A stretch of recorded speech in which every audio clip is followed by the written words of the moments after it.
Hello students, welcome back to my channel. चलिए continue करते हैं वेक्टर अलजेब्रा क्लास 12 का chapter vectors. Right, last class में हम लोगों ने बात की थी वेक्टर्स क्या होते हैं, यूनिट वेक्टर क्या होता है, टाइप्स ऑफ वेक्टर्स क्या होते हैं, वो सब हमने डिस्कस किया था। आज हम बात कर रहे हैं कुछ properties and components of a vector की। चलो ध्यान से समझते हैं। हमने बात की थी कि किसी भी यूनिट वेक्टर को हम ए कैप ऐसे डिनोट करते हैं। राइट, अब मेरे पास 3 यूनिट वेक्टर्स हैं। पहला है आई कैप, दूसरा है जे कैप, तीसरा है के कैप। अब ये तीनों वेक्टर्स क्या हैं? These three are the unit vectors in the positive direction of x-axis, y-axis and z-axis। तो अगर मेरे पास ये है कि ये x है, ये y है, ये z है, तो x एक्सिस की डायरेक्शन में जो यूनिट वेक्टर होगा वो हो जाएगा आई कैप। y की डायरेक्शन में जो यूनिट वेक्टर हो जाएगा होगा j कैप, और z एक्सिस की डायरेक्शन में जो यूनिट वेक्टर होगा वो क्या होगा, k कैप। ठीक है, तो अगर मेरे पास कोई भी पोजीशन वेक्टर है OP, जिसको हम बात कर चुके हैं कि r एरो से डिनोट करते हैं, कि अगर मेरे पास कोई भी पोजीशन वेक्टर है OP वेक्टर या r वेक्टर, तो एक्चुअली में वो क्या है, वो basically it's a combination from x, y and z। हम ये देखेंगे कि वो x पे कहाँ पर है, y पे कहाँ पर है, z पे कहाँ पर है। राइट, तो कोई भी r वेक्टर अगर मेरे पास है, कोई भी पोजीशन वेक्टर मेरे पास अगर है, तो उसको हम कैसे डिनोट कर सकते हैं, x इंटू आई cap plus y j cap plus z k cap. कि मान लो अगर यहाँ पे 5 टाइम्स आ रहा है, यहाँ पे 5 पर आया मैं आगे में, ठीक है ना, तो बेसिकली ये क्या है, यूनिट वेक्टर। अब ये क्या हो जाएगा, 5 टाइम्स यूनिट वेक्टर, तो इसलिए क्या हो जाएगा ये 5 इंटू आई कैप। मान लो यहाँ पे 7 तक पहुँचे हम लोग, तो 7 टाइम्स जे कैप। यहाँ पे के 10 तक पहुँच गए, 10 टाइम्स के कैप। तो ये हमारा एक बेसिक सा डिनोशन होता है किसी भी पोजीशन वेक्टर का। ठीक है, अब क्या होता है, किसी भी पोजीशन वेक्टर को अगर हम देखते हैं, किसी भी वेक्टर को अगर हम देखते हैं, तो हम कैसे उसमें एडिशन सब्ट्रैक्शन वगैरह कर सकते हैं, तो ये समझने की कोशिश कर रहे हैं पहले हम। ठीक है, अगर मान लो मेरे पास कोई भी एक वेक्टर है, ए वेक्टर, जो है A1 i cap plus A2 j cap plus A3 k cap, और मेरे पास एक बी वेक्टर है that is B1 I cap plus B2 J cap plus B3 के कैप। मुझे इन वेक्टर्स को ऐड या सब्ट्रैक्ट करना है, तो बहुत सिंपल है, जैसे लाइक टर्म्स ऐड सब्ट्रैक्ट करते हैं हम, तो बेसिकली x वाले कंपोनेंट्स ऐड सब्ट्रैक्ट हो जाएंगे, y वाले एंड z वाले, यानी कि आई कैप वाले हो जाएंगे, जे कैप वाले और के कैप वाले। तो हम क्या करेंगे, A1 में B1 ऐड या subtract what ever the case में बी इनटू आई कैप। ऐसे ही A2 में B2 ऐड या subtract what ever the case में बी इनटू जे कैप, प्लस A3 में B3 हम ऐड या सब्ट्रैक्ट करेंगे इनटू के कैप। तो बहुत ही इजी होता है किसी भी दो वेक्टर्स को ऐड सब्ट्रैक्ट करना। हम सिर्फ क्या करते हैं, उनके कॉरस्पॉन्डिंग कंपोनेंट्स को ऐड या सब्ट्रैक्ट कर देते हैं।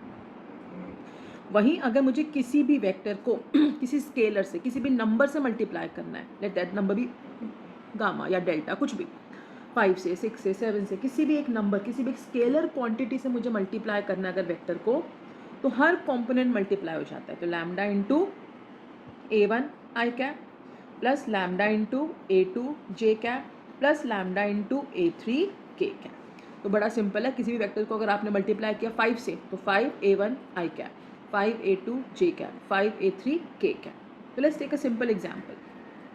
तो अगर मेरे पास एक वेक्टर है 2 i cap plus 3 j cap minus 7 k cap, और मेरे पास एक बी वेक्टर है -3 आई कैप -2 जे कैप प्लस 6 के कैप। सिंपल, कुछ भी ले सकते हैं।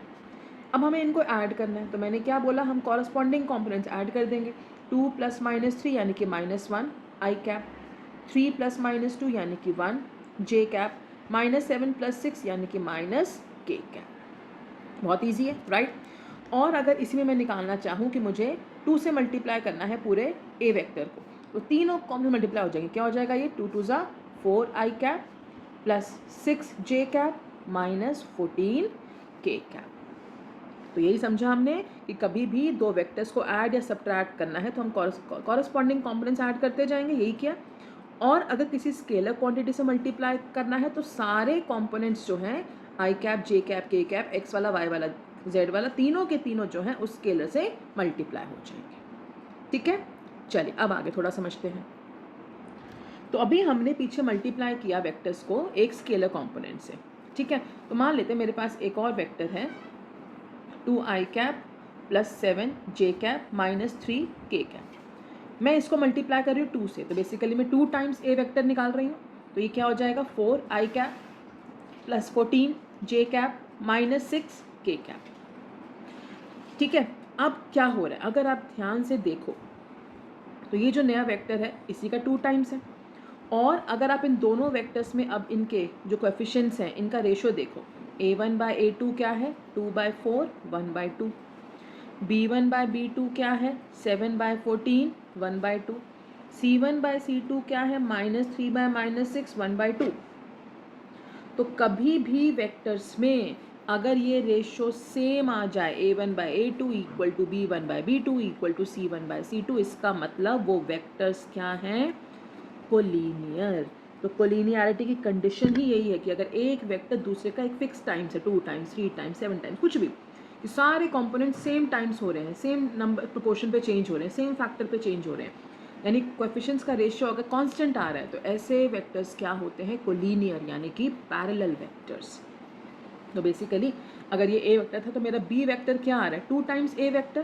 तो इसका मतलब मान लो ये अगर मेरा ए वेक्टर है, बी वेक्टर क्या आया इसका 2 टाइम्स आया, उसी का 2 टाइम्स है, डायरेक्शन तो चेंज हमने की नहीं, कुछ भी नहीं किया है। तो इसका मतलब ए वेक्टर और बी वेक्टर क्या है कोलिनियर हैं।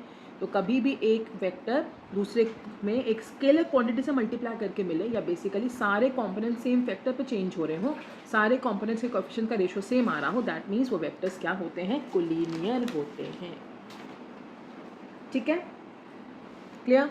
चलिए अब पढ़ते हैं नेक्स्ट चीज़ कि अगर मुझे बोला है कि मेरे पास कोई भी एक वेक्टर है, ये रहा मेरा एक ए वेक्टर, मुझे इसी की डायरेक्शन में एक यूनिट वेक्टर चाहिए, इसी वेक्टर की डायरेक्शन में मुझे एक यूनिट वेक्टर चाहिए। तो किसी भी गिवन वेक्टर की डायरेक्शन में अगर हमें यूनिट वेक्टर निकालना हो तो वो कैसे निकलता है कि हम वेक्टर को उसके मॉड्यूलस से डिवाइड करते हैं। क्या होता है modulus? Modulus of any vector is basically under root of x square plus Y square plus Z square. क्या मतलब हुआ इस चीज़ का?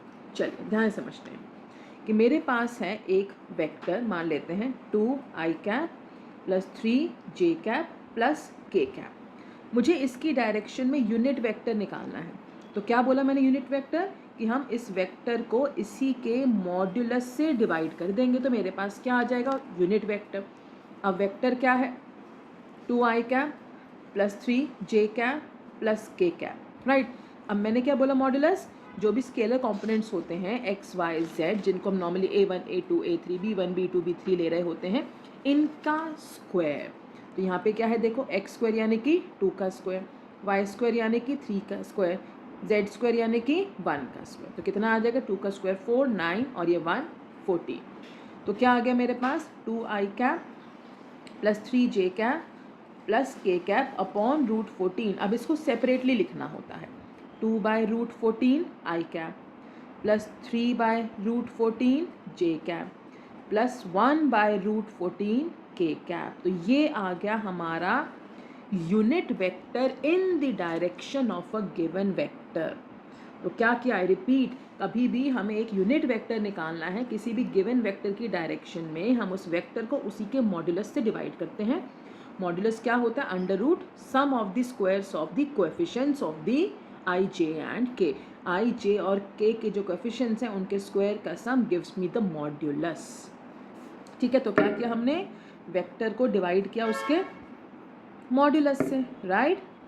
अब मेरा वेक्टर क्या था एक्चुअली में x i cap plus y j cap plus z k cap, इसे डिवाइड किया हमने x square plus Y square plus Z square से। फिर इसको सेपरेटली लिख दो x i cap upon under root x square plus Y square plus Z square plus y j cap upon under root x square plus Y square plus Z square plus z k cap upon under root x square plus Y square plus Z square. तो I repeat, किसी भी given vector की direction में अगर आपको कोई unit vector निकालना है तो आप क्या करोगे, उस वेक्टर को उसके मॉडुलस से डिवाइड कर दोगे। क्लियर सबको? ठीक है, चलो अब इसी क्वेश्चन में एक लास्ट टॉपिक समझते हैं इसी चीज़ में कि अगर मुझे एक वेक्टर गिवन है, मुझे उसके डायरेक्शन रेशियोज और डायरेक्शन कोसाइंस निकालने हैं। तो क्या होते हैं डायरेक्शन रेशियोज और डायरेक्शन कोसाइंस? हम बात तो कर चुके हैं कि जो एंगल्स बनते हैं पोजीशन वेक्टर के एक्स वाई जेड के साथ, उनके जो कॉज होते हैं वो डायरेक्शन कोसाइंस होते हैं, सब हम बात कर चुके हैं, राइट। तो डायरेक्शन रेशियो को मुझे वेक्टर में निकालना है, बहुत सिंपल। ये जो आपको दे रखे हैं स्केलर कॉम्पोनेंट्स, क्या हो जाएगा 2, 3, 1, दैट्स इट।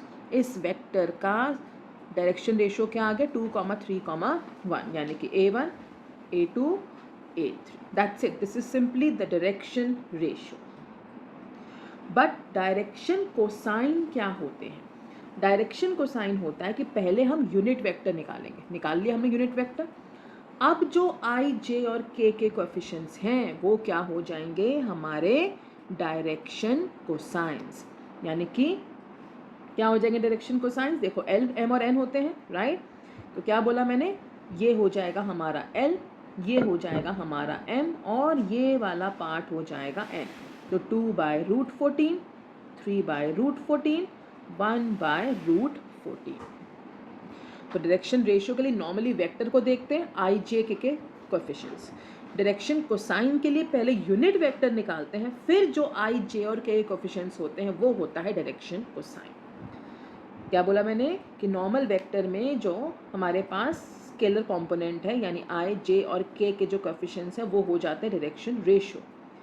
डायरेक्शन कोसाइन कैसे निकलता है कि पहले हम यूनिट वेक्टर निकालते हैं, फिर उस यूनिट वेक्टर का जो स्केलर कंपोनेंट होता है यानी कि जो आई जे और के कोएफिशिएंट्स होते हैं वो होता है डायरेक्शन कोसाइन।